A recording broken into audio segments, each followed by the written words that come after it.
Hey everybody, I haven't been doing a whole lot of videotaping recently because I've been just working on wiring. Getting close to having the inspector come over. I'll be calling him, this weekend right now, I'll be calling him this coming week tomorrow towards the end of the week.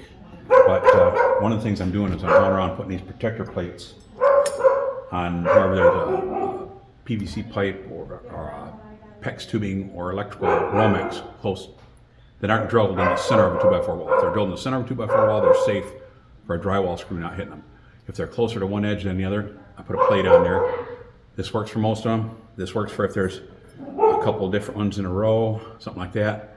But if you've got like a stack of 2x4 plate of 2x4s or 2x6s or 2x8s or whatever, and a hole drilled through and they're nailed right together, if you put a bunch of these things right side by side, like this, they could still, the tip of the screw could possibly hit right in between there and force its way through and get to the wire. So, in those cases, which aren't very many of, but I've got some of these plates here. What I'm going to do is I'm going to countersink a couple holes on here so that I can use sort of like a drywall screw to hold these in place, and it'll be flush. You won't have a screw head sticking out to hold, hump your drywall out or anything. It'll be pretty much flush. So I'm going to do that. I'm going to countersink these holes, and I've got one plate up there that I already did that with. I'm going to do this one, put it over there also. So we'll get that going, and oops, all right. Yes, I know, it's a disorganized mess here right now. That'll be changing. I've just been rushing around trying to get things ready for getting an electrical inspector and building inspector in here, so that if I get those rough-in permits, then I can start insulating and then drywalling and get moved in here, officially moved in, just get our occupancy permit, get moved in here instead of just working here all day long and sleeping somewhere else at night. So, here we go. Actually, I think I'll do the corners instead.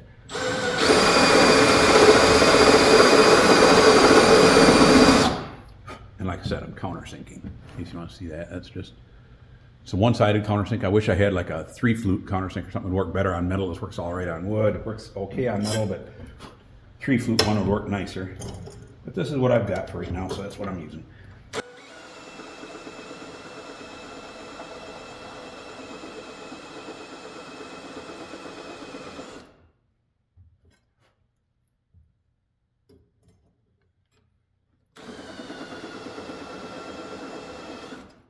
And I already have a dimple in this bench where I drilled a hole and put a countersink around it, so it's a good place for countersinking holes.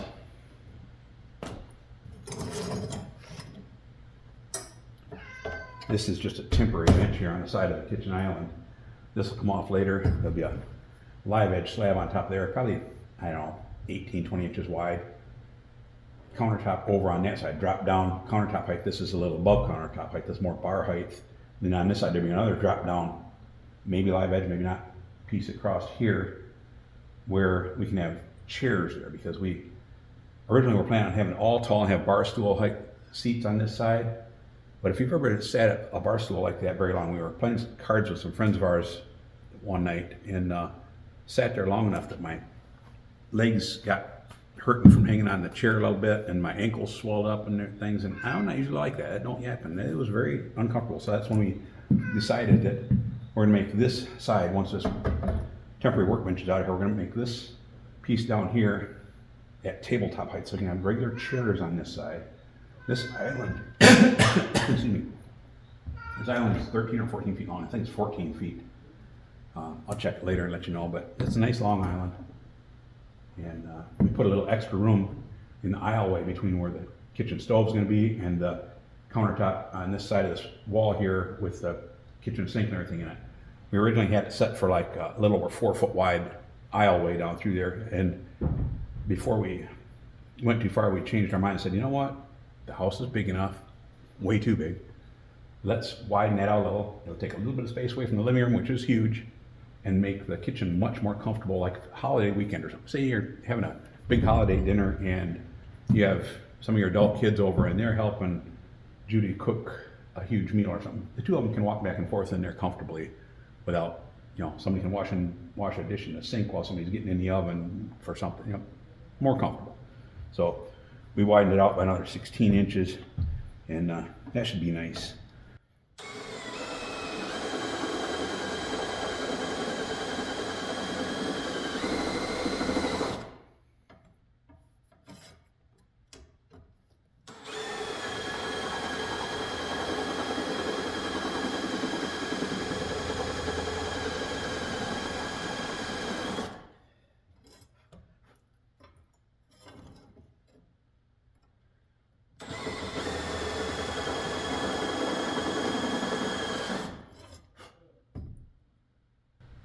Look like it could be just a little bit bigger for getting the screw to come all the way flush.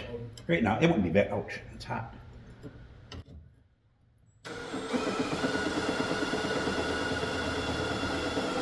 Even if the screw sets slightly above flush, the drywall will swallow it up all right. The flatter it is, the less the drywall will hump out.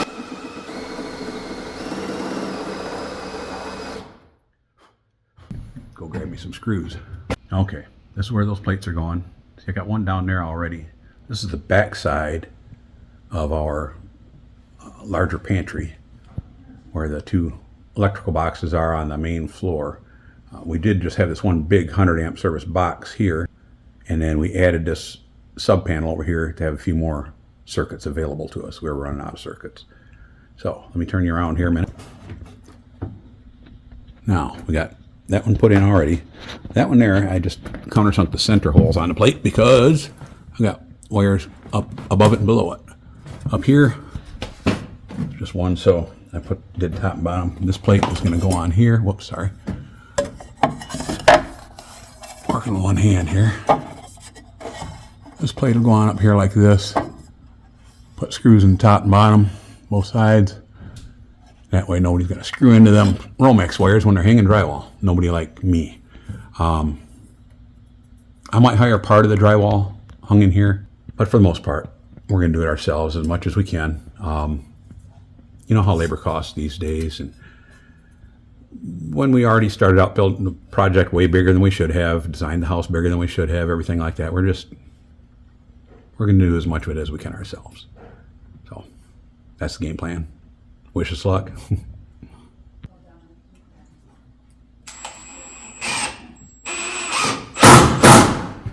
Okay. There. And you can see, let me tuck you down here a little bit. Or actually, let me just take this here. We've already got some of the smaller ones on some places where we're close to the edge here. And there's other places, you know, in the corners there. Got some places where we're a little bit closer than we ought to be. Okay guys, now we're back around on the other side of that wall where those metal plates were. Plates were up here and down here. Main panel, sub panel, and I've got some, and put more of those plates on some of the other places, but got these all tied together. The only reason I've got the grounds twisted in the crimp collar on them. So those are ready to go. The black and whites are just twisted together now just to feed power down the end, because I have a outlet in the master bathroom that we decided to put an actual outlet in so we can plug extension cords in when we're doing work in there and stuff like that. And right now I got to start working on some of these others where I have the wires run into them. I've got to strip them, twist the grounds together, put the crimp collar on them, crimp it together, and then just either just leave them at, just twist them and put them back in the hole.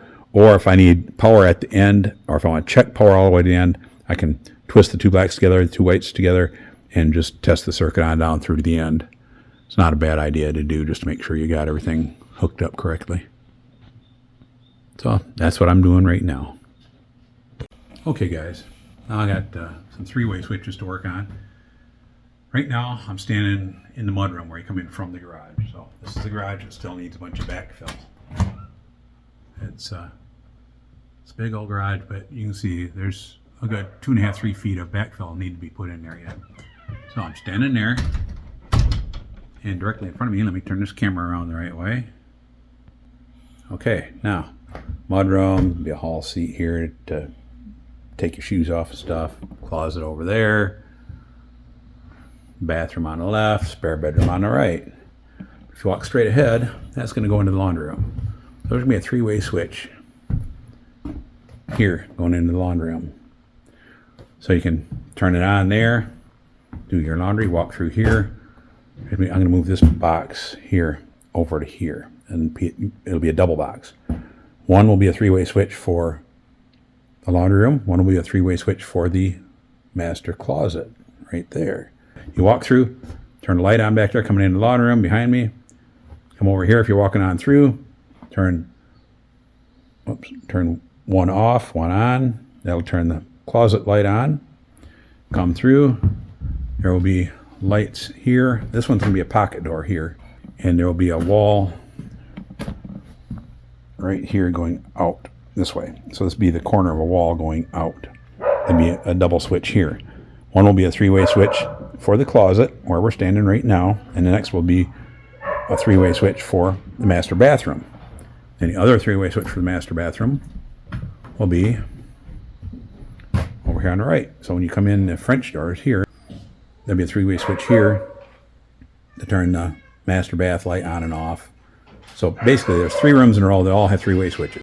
Morning, everybody. I just got done doing a bunch of electrical, and then I went around labeling a lot of the stuff. I mentioned that in an earlier video, but the ones that I didn't have done, did stuff like this: breaker number 4, breaker number 16, stuff like that, so that when you get ready to work on something, you'll write those on the inside of the cover plates also.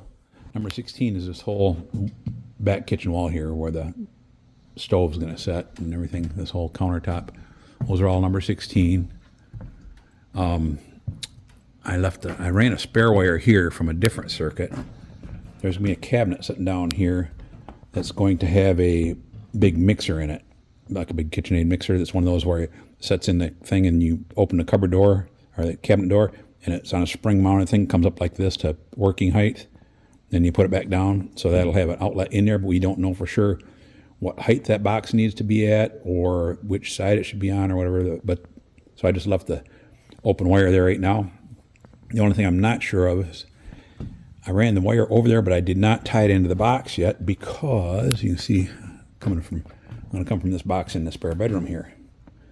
I still got it hooked onto the coil, so I'm not going to cut it off yet because they might tell me they want that mixer on a different circuit or something instead of the one that has the outlets for the master bedroom on it. So it has, the outlets all the way around this room are all on that same circuit. Now, it's not likely that you're going to be running a bunch of stuff in the master bedroom, especially while you're running a blender, but, they might tell me I got to do something different with it, in which case I will pull that wire back out, run a new circuit over here for that, and the other thing that's on that same circuit that I just found out this morning when I was tracking everything is, this is the outdoor porch here off the kitchen. Our cold room is down underneath there. But behind that big double door there's 2 outlets. So we go back into the master bedroom here, and you can see there's one there, and there's one over here. Because we're going to probably be doing a little outdoor cooking out there on that porch in the summertime if you don't want to smell up the kitchen with something you're grilling greasy or something, We're going to have a little grill right there on that porch and an outdoor patio area out here. But those 2 outdoor breakers right there are on the same circuit with some of these other outlets. So with that little outlet there, that one there, either side of the doorway into the master bedroom. That'll be, like I said, that'll be a 6-foot wide oak French door with a big etched glass above it. All of the outlets in the bedroom, those 2 outdoor outlets over there on the porch, these 2 outlets here, and the mixer wire hanging right there, all on one circuit. Thinking they might want me to do something different. I may end up doing it before they actually come in for the inspection. I don't know. We shall see. Hi, Bailey kitty. Hi, Bailey. Hi there. You're a little older and a little chunkier, aren't you? Yeah, you're a sweetheart, though. You're a sweetheart, yeah.